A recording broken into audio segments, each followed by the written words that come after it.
Graça e paz, amados, tudo bem com vocês? Eu gostaria aqui de dar continuidade ao meu primeiro vídeo, onde eu falei sobre segundo casamento, e se eu não me engano o tema é segundo casamento é adultério?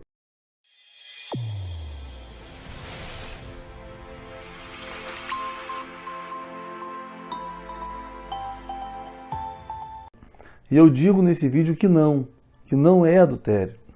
E houveram muitas colocações, manifestações a respeito desse vídeo. Muitas pessoas foram abençoadas, entenderam o que eu quis dizer, mas grande parte das pessoas não entenderam o que eu quis dizer e acreditaram que eu estava, na verdade, incentivando o segundo casamento ou até mesmo concordando com o divórcio, né? E não foi isso que aconteceu. Em nenhum momento eu concordei com o divórcio, fiz apologia ao segundo casamento. Eu apenas tratei da tradução e interpretação das Escrituras Sagradas, deixando bem claro que algumas traduções, elas trocam algumas palavras. Por exemplo, trocam a palavra porneia, que é fornicação, por mocheia, que é adultério, e são coisas diferentes e que mudam todo o contexto do texto. Troca, por exemplo, ao invés da palavra repúdio, que é apolúase no grego, colocam apostasion, que é divórcio, que também muda todo o contexto do texto. Eu disse ainda que apenas duas Bíblias, duas traduções, salvo engano, eu disse isso, são fiéis e correspondem ao texto original, que é a Almeida Corrigida Fiel, da Sociedade Bíblica Trinitariana, e a Almeida Revisada e Corrigida, do João Ferreira de Almeida. São as únicas duas Bíblias com a tradução mais fiel, mais próxima do original, porque foi traduzida em cima de textos majoritários e traduzidas por equivalência formal, né? As únicas. As outras não têm tanta credibilidade. E isso não sou eu que estou inventando, gente. Isso aí todos que fizeram seminário aprenderam isso no seminário. Eu não estou falando nada novo, né? A maioria das Bíblias hoje, porque elas são mais comerciáveis, vamos dizer assim, elas são traduzidas a partir de textos críticos que possuem muitas variações e contradições, né? E foram traduzidas por equivalência dinâmica, ou seja, não chega nem a ser uma tradução, é uma paráfrase, né? O tradutor ele entendeu o texto e colocou com suas próprias palavras, sem se preocupar a pegar a palavra do grego e respeitar a palavra correspondente no português. Então isso gera muitos erros. Eu, inclusive, preguei há pouco tempo lá na minha igreja sobre isso. Eu peguei um irmão que estava com uma NVI, por exemplo, e peguei a minha, né, que era da ACF, e falei assim, abra no versículo tal. E ele abria, eu lia um versículo e ele lia o dele. E a igreja ficou horrorizada com a quantidade de erros. São muitos erros mesmo, né? E eu não estou aqui fazendo nenhuma heresia, nada. Eu estou falando coisas que na igreja você não vai ouvir. Com certeza na igreja seu pastor não vai ouvir, talvez nem saiba disso, porque a maioria dos pastores nem teologia tem, essa é a verdade, é a crise que nós estamos vivendo. Mas no seminário, se o seu seminário é um seminário sério, você estudou sobre isso, é uma coisa normal, que todos nós sabemos, eu não inventei isso, eu aprendi no seminário e os livros trazem isso sem nenhuma contradição, sem nenhuma polêmica, é uma coisa muito simples, né? Então você pegando a Bíblia que corresponde ao texto original e lendo, você vai ter uma interpretação diferente daquela que a tradição da igreja vem trazendo ao longo dos anos, dos séculos. E que a igreja vem entendendo? Ele vem entendendo a partir de uma tradução equivocada. Eu vou ler para vocês versículo por versículo para vocês entenderem. Vem entendendo que você não pode divorciar. Amém, eu também concordo com isso, amados. Eu vou mostrar para vocês que eu também concordo com isso, tá? Mas uma vez ocorrendo o divórcio, às vezes é inevitável, ok? Sua mulher ou seu marido saiu de casa e entrou com uma ação, pediu o divórcio. Você não queria, mas aconteceu. E aí, vai fazer o quê? Você não pode casar nunca mais?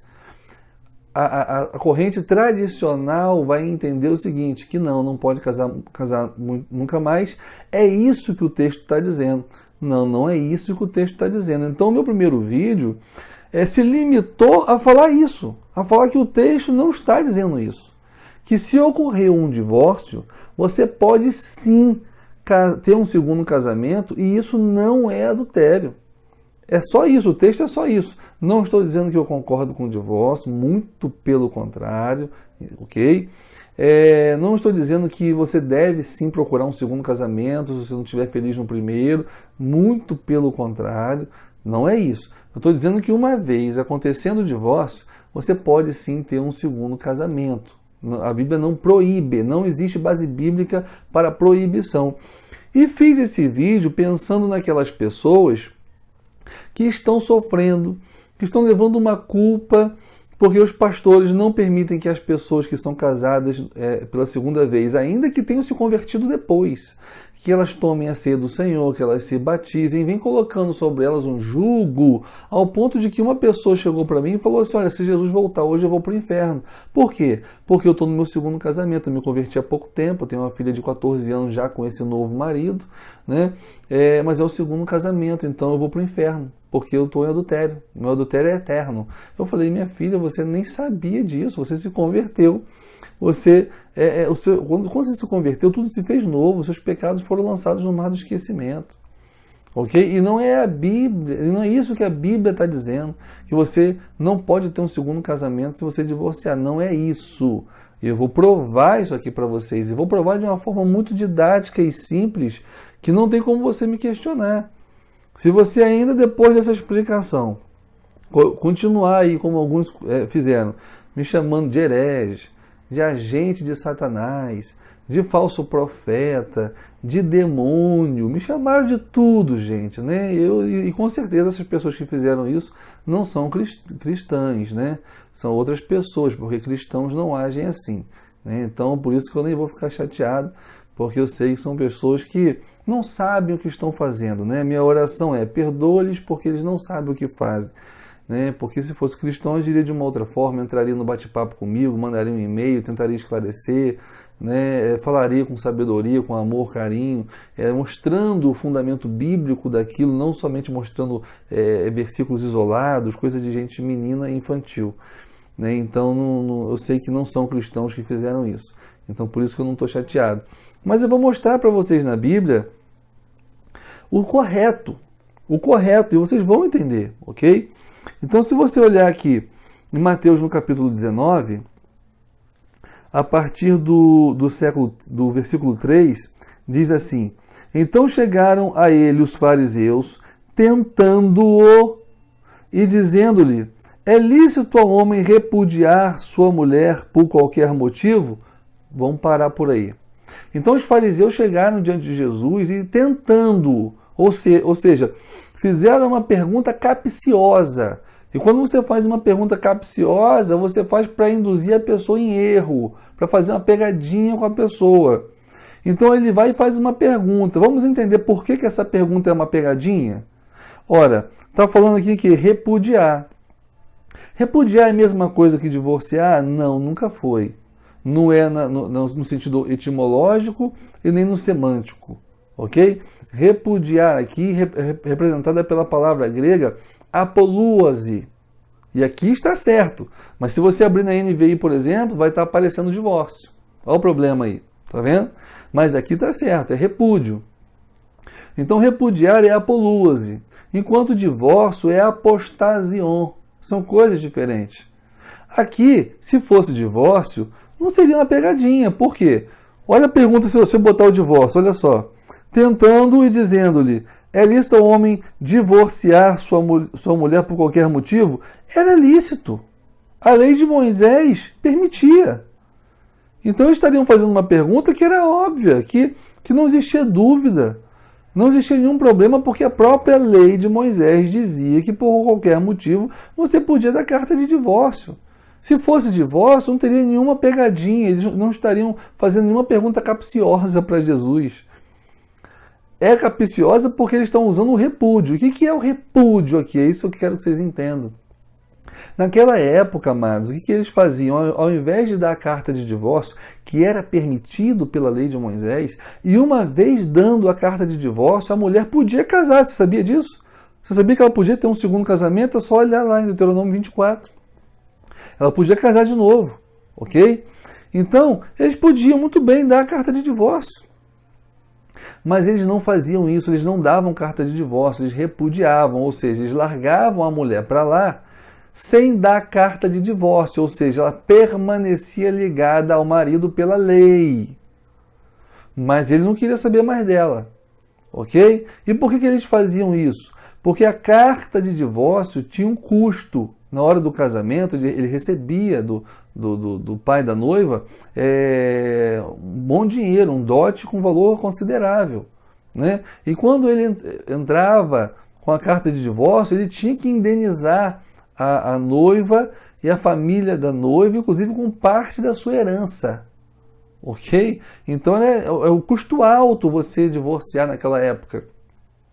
Então, eles não queriam fazer isso, eles simplesmente, para não gastar dinheiro, agiam contra a lei. Eles repudiavam, deixavam para lá e não davam carta de divórcio. Ah, agora eu entendi qual é a pegadinha deles, agora eu entendi o que eles queriam fazer. Eles queriam saber se Jesus ia contra aquela prática ali, que é uma prática aceita por todos, embora ilegal, ou se ele seria a favor. De um lado ou de outro, eles iam pegar Jesus. Entendeu? Ou pela lei ou pelo costume da época. Por isso que era capcioso. Você tem que entender o contexto, você tem que entender o contexto histórico. Se você não entender como naquela época se dava o repúdio, o divórcio, você não consegue nem interpretar o texto. E aí você faz uma interpretação menina, infantil, e não consegue chegar a uma conclusão racional. Você simplesmente aceita o que a tradição vem impondo sobre você. Não deve ser feito assim. Você deve entender o que está sendo lido. Então, vamos continuar. Ele, porém, Jesus, respondendo, disse-lhes: não tendes lido que aquele que os fez, no princípio, macho e fêmea, os fez? Ou seja, estão perguntando do repúdio. E aí Jesus vem dizendo que Jesus fez o homem macho e fêmea, e disse: portanto, deixará o homem pai e mãe, e se unirá à sua mulher, e serão os dois em uma carne. Assim não são mais dois, mas uma só carne. Portanto, o que Deus ajuntou, não separe o homem. Ou seja, Jesus está dizendo que ele é contra o homem repudiar a mulher. Até agora aqui não se falou em divórcio, ok? Está falando de repúdio. E aí não conseguiram pegar Jesus, porque ele queria uma resposta sim ou não, e Jesus já foi além, já foi falando que não é para repudiar, que não é para deixar a mulher de jeito nenhum. Porque é uma só carne, Deus fez o homem para ter uma aliança indissolúvel. Eu fiz aí um vídeo, se eu não me engano está no YouTube ou no Facebook, onde eu falo sobre isso, eu falo contra o divórcio, né? Que Jesus fez o casamento para ser eterno. Ainda digo no vídeo que eu fiz que eu não espero que um cristão verdadeiro tenha essa iniciativa de querer divorciar da sua mulher. A gente até aceita, conforme lá está em 1 Coríntios capítulo 7, que o descrente, ele se aparte, ele vai embora e deixe. É uma deserção obstinada o nome disso. Ele vai e deixa o marido crente, e aí não tem jeito, ele deixou, foi embora, não tem jeito. Agora, o crente ter essa iniciativa de divorciar, não, geralmente não. Por quê? Porque ele tem um temor a Deus, ele não está fazendo por causa dele. Ele mantém o casamento, luta pelo casamento porque Deus assim quer e porque ele crê que Deus é poderoso para poder restaurar e transformar o casamento dele. É isso que eu defendo, irmãos. Eu tenho uma amiga que até o pastor dela, os parentes todos diziam para ela separar do marido porque o marido traía ela constantemente e levava, inclusive, às vezes, a amante para dentro da casa dela. Uma afronta, inclusive, já agrediu ela. E todo mundo falava: larga esse cara não presta. E ela ia para o monte todo dia, 7 horas da manhã, para orar pelo marido e falava para mim: não, eu creio no poder de Deus, eu creio que vai transformar o meu marido. Ninguém cria, nem o pastor dela. O pastor dela falou: larga esse cara, pá. E ela creu. Levou 6 meses, irmãos, orando todos os dias no monte. Mas ele transformou o marido dela. Isso já fazem mais de 10 anos e eles estão super felizes juntos. Tá? Então eu creio no poder de Deus. Eu sou contra, assim, o divórcio.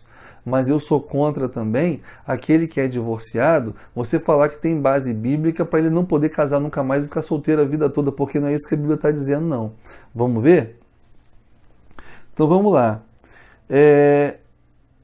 Disse-lhe eles, versículo 7, então, por que mandou Moisés, os fariseus disseram, né? Então, por que mandou Moisés dar-lhe carta de divórcio e repudiá-la?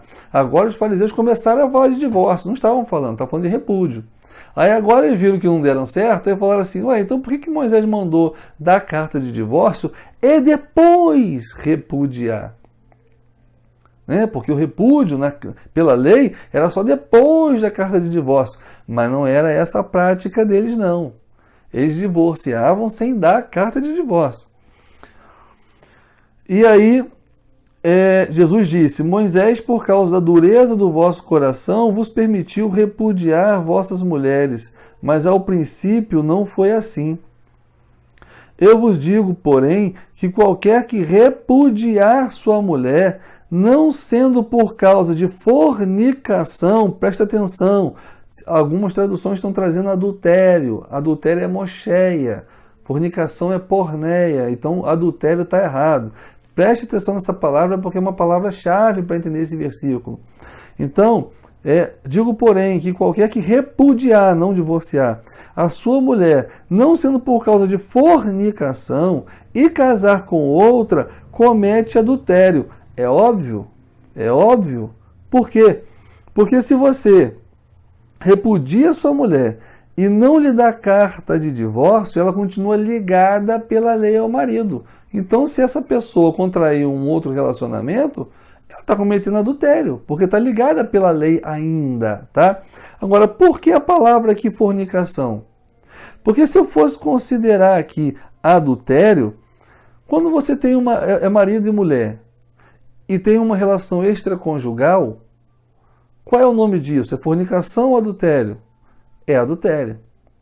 Ora, mas aqui ele não está falando de uma relação extraconjugal, porque está falando em fornicação. E aqui é casamento.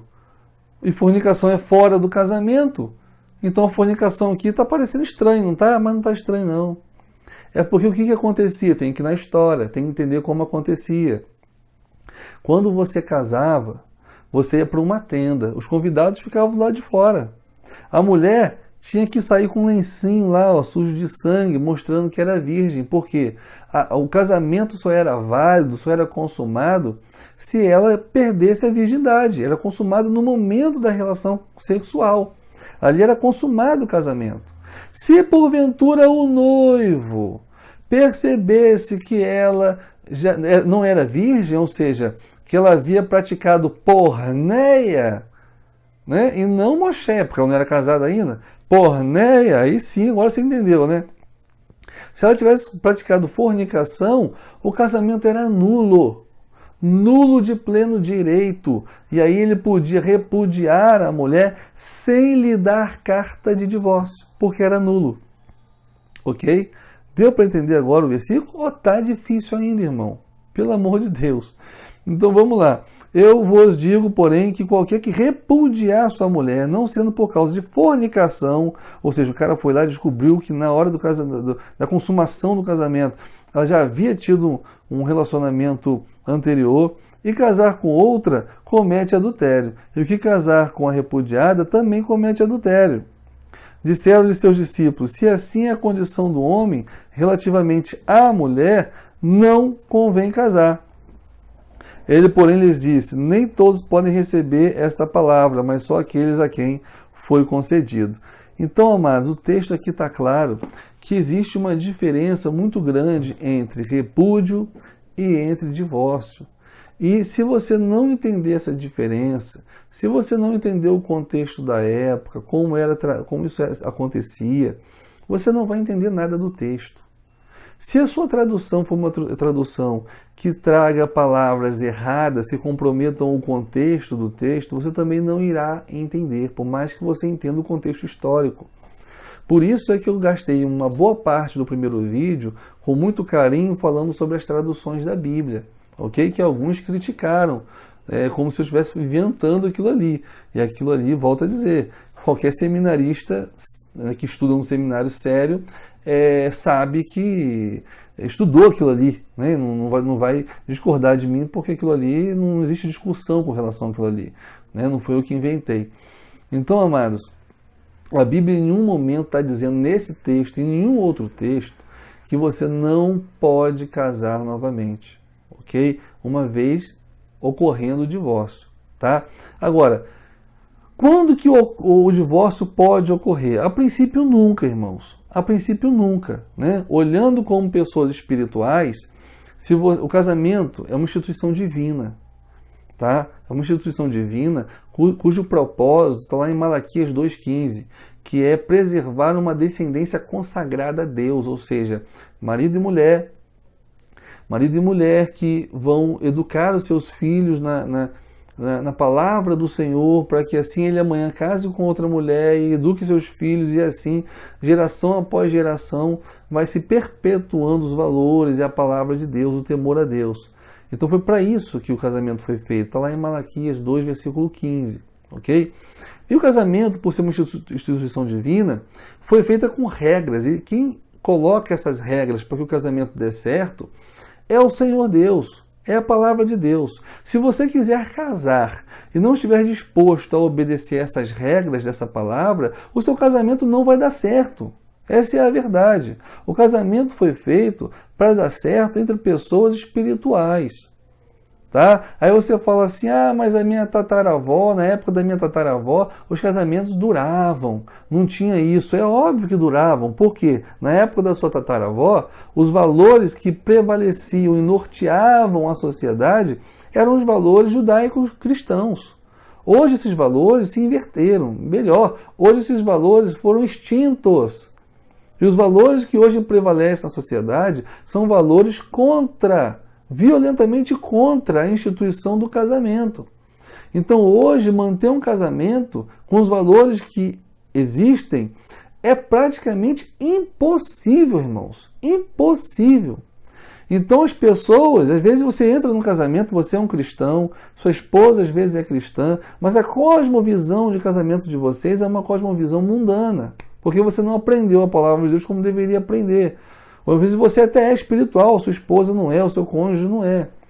E aí uma das partes decide, por causa das brigas, por causa dos problemas, conflito de papéis e tudo mais, uma das partes decide ir embora. Decide ir embora, que é o que acontece a maioria das vezes. Né? Vai embora, o nome disso é deserção obstinada. Né? Ela vai embora. E aí vai embora, vai na justiça, pede o divórcio. E você vai e se divorcia, você não quis se divorciar. Mas você teve que se divorciar até por decisão judicial. E aí agora, porque a sua mulher, o seu marido pediu o divórcio, você não pode mais casar nunca. Amados, não tem base bíblica para isso. Ok? Então quero só deixar claro para vocês que eu não sou a favor do divórcio. No vídeo que eu fiz, eu não faço apologia ao segundo casamento, muito pelo contrário. Em todos os aconselhamentos que eu recebo, eu sempre tento a reconciliação. Por mais atroz que tenha sido a atitude do cônjuge que cometeu a falta e que causou a vontade de se divorciar, eu sempre luto pelo perdão, pela reconciliação, ok?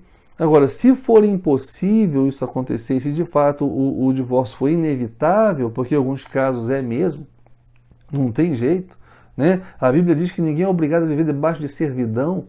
Então o marido que bate na mulher, se essa mulher se divorciar, tá errada? Não, ela vai morrer, gente. Ela tem mais que se divorciar mesmo.